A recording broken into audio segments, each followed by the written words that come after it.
They chose the memorial today on purpose. You hear me? On purpose. Do not let anybody tell you it was a coincidence that almost 80,000 people packed the stadium on the exact day of a solar eclipse, a new moon, and Saturn at opposition. That's not random. That's staging. That's choreography. And it wasn't for you. It was for them.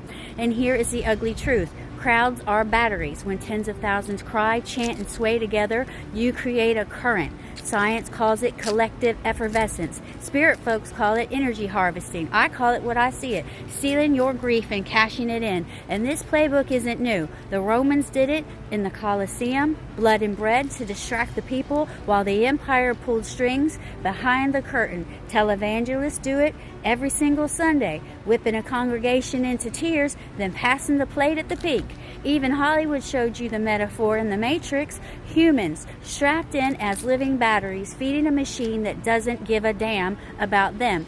Fiction? Sure, but it makes the point plain. Your energy can be drained and redirected. That's exactly what happened today. A memorial dressed up as a spectacle, tears turned into chants, destiny slipped into the mic right as the eclipse hit. While you were raw from loss, they funneled that energy straight into their machine. Donations, pledges, loyalty. The eclipse, that was the amplifier. Tie a man's death to the heavens and suddenly it's not just a loss, it's prophecy. And if you question it, you're told you're dishonored in the dead, and that's the trick. Grief turns sacred, sacred turned untouchable, untouchable turned useful. And here is the kicker. It worked. People walked out of there buzzing, ready to give, ready to fight, ready to defend a story somebody else scripted for them.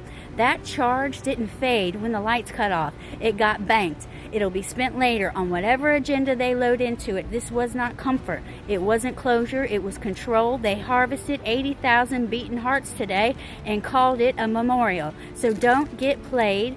Don't call it holy when it was a hustle. They chose that day on purpose. They chose that stadium on purpose. They used that eclipse on purpose. And unless you start naming it, they'll keep doing it. Because listen, harvesting your pain has always been the oldest con in the book. Stay awake, stay loud, and do not let them farm you like cattle.